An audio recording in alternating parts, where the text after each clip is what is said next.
अभी आप स्क्रीन पर जिस फोटो को देख रहे हो वो किसी साइंस फिक्शन मूवी से नहीं बल्कि आज से 4500 साल पहले लोगों ने अपनी आंखों से इस नजारे को देखा था। एक्सपर्ट्स का मानना है कि जब इजिप्ट के ग्रेट पिरामिड ऑफ गीजा को पहली बार बनाया गया था तब उस पर लाइमस्टोन की परत चढ़ाई हुई थी और उसके टॉप पर एक मेटल कैप भी था। अब इतने सालों के बाद लाइमस्टोन की यह परत पूरी तरह से खत्म हो चुकी है, पर इजिप्ट के विशाल पिरामिड आज भी पर्यटन का सेंटर बना हुआ है।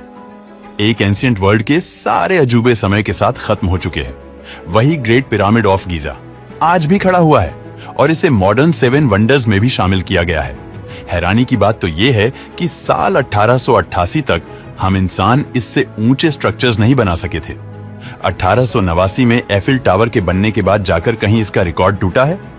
यही कारण है कि पिरामिड के साथ कई कॉन्स्पिरेसी थ्योरी को जोड़ा जाता है।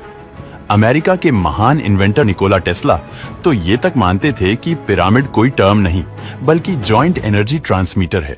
हालांकि टेस्ला की इस थियरी को साइंटिस्ट ने रिजेक्ट कर दिया क्योंकि वहां ऐसा कोई सबूत नहीं मिला था जिससे कि हम कह सके कि वहां एनर्जी से कोई रिलेटेड काम होता हो।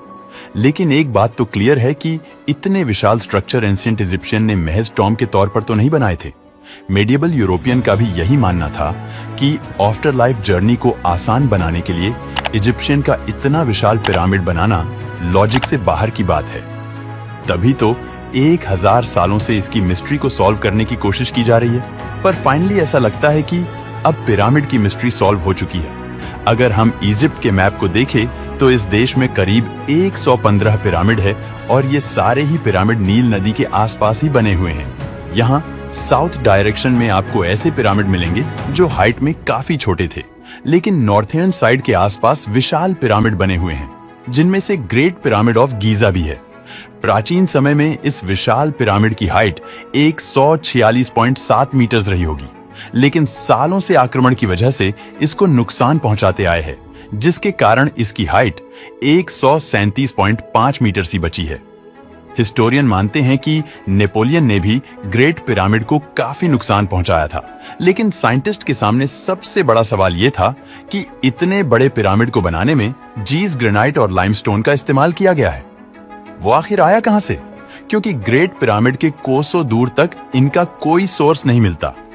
ऐसे में एंशिएंट इजिप्शियन ये ग्रेनाइट और लाइमस्टोन कहां से लाए होंगे और उन्होंने इतनी ऊंचाई तक इन्हें पहुंचाते हुए विशाल पिरामिड को कैसे बनाया होगा? ये हमेशा से ही एक मिस्ट्री बनी हुई है। एंशिएंट इजिप्शियन चाहे कितने भी एडवांस और हार्डवर्किंग क्यों ना हो, ग्रेट पिरामिड जहां पर बनाया गया है वहां से ग्रेनाइट की सबसे करीबी खदान 900 किलोमीटर की दूरी पर मौजूद है। तो आखिर वो 900 किलोमीटर दूर से ग्रेनाइट कैसे लाया गया होगा? अभी तक एक्सपर्ट्स मानते थे कि 900 किलोमीटर दूर से ये ग्रेनाइट नील नदी के जरिए कायरो और गीजा तक आया होगा, जो दोनों जगहों को कनेक्ट करती है। पर प्रॉब्लम ये थी कि नदी राइट की ओर बहती है, जो इस थियरी को इनलॉजिकल बना देता है। लेकिन रिसेंट में एक डिस्कवरी हुई है जिसने इस मिस्ट्री को सॉल्व कर दिया है। दरअसल साइंटिस्ट ने नील नदी की एक और ब्रांच को खोज निकाला है जिसे एंशिएंट अहरामत ब्रांच कहते हैं, और जो आज विलुप्त हो चुका है। ये ब्रांच बिल्कुल वहीं से निकली थी जहां ग्रेट पिरामिड ऑफ गीजा को बनाया गया है। यही वो इनलैंड वाटरवे था जिसके जरिए एंशिएंट इजिप्शियन इतने सारे लाइमस्टोन्स और ग्रेनाइट को 900 किलोमीटर दूर तक लाए थे।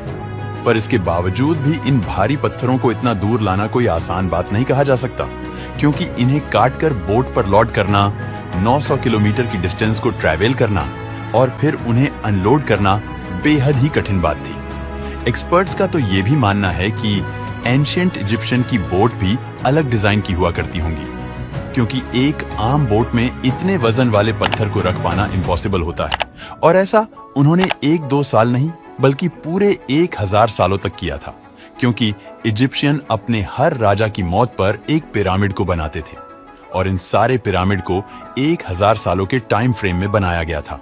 जरा सोचिए, पिरामिड के मिस्ट्री को सॉल्व करते करते हम नाइल नदी के अनजान ब्रांच की खोज तक पहुंच गए। लेकिन जब साइंटिस्ट सोचकर ही बैठे थे कि उन्होंने ग्रेट पिरामिड की एक मिस्ट्री को सॉल्व कर लिया है, तभी उनके सामने एक और मिस्ट्री ने दस्तक दिया, और ये वाली मिस्ट्री तो और भी शॉकिंग है। दरअसल ग्रेट पिरामिड ऑफ गीजा के प्रेमिस में हुए ग्राउंड स्कैन में साइंटिस्ट को एक एल शेप का स्ट्रक्चर मिला है। हैरानी की बात यह है कि आज तक हमें इसके बारे में पता ही नहीं था और कोई नहीं जानता कि इसे क्यों बनाया गया था। पॉसिबल है कि यहाँ किसी मम्मी को दफनाया गया हो, या फिर यहाँ कुछ ऐसा हुआ हो जो इंसान इतिहास को पलट कर रख दे। पिरामिड के अंदर इतनी मिस्ट्रीज और कॉन्स्पिरेसी थ्योरी छिपी हुई है कि इनकी कहानियों कभी खत्म नहीं हो सकती। साइंटिस्ट को यह बात हैरान करती है कि दुनिया भर की अलग अलग सिविलाइजेशन में पिरामिड की तरह के स्ट्रक्चर्स को आखिर बनाए क्यों गए थे। इजिप्ट से सुंदर वेस्ट में मैक्सिको के अंदर भी कई पिरामिड है, जिसमें से पिरामिड ऑफ दी सन काफी फेमस है। इसी तरह सूडान में भी कई पिरामिड बने हुए हैं, जो नंबर्स में इजिप्ट के पिरामिड से भी ज्यादा है। हालांकि इजिप्शियन पिरामिड की तरह ज्यादा ऊंचे और विशाल नहीं है। माया सिविलाइजेशन में भी टेम्पल ऑफ तिकाल मिलता है, जिसका शेप पिरामिड से मिलता जुलता है। तो आखिर ह्यूमन ब्रेन हमेशा से ही पिरामिड स्ट्रक्चर की ओर इतना ज्यादा अलाइंड क्यों है? इसका जवाब तो हमें पिरामिड ऑफ गीजा की फ्यूचर स्टडीज से ही मिलेगा। वैसे आपका इस बारे में क्या ओपिनियन है? नीचे कमेंट करके जरूर बताना।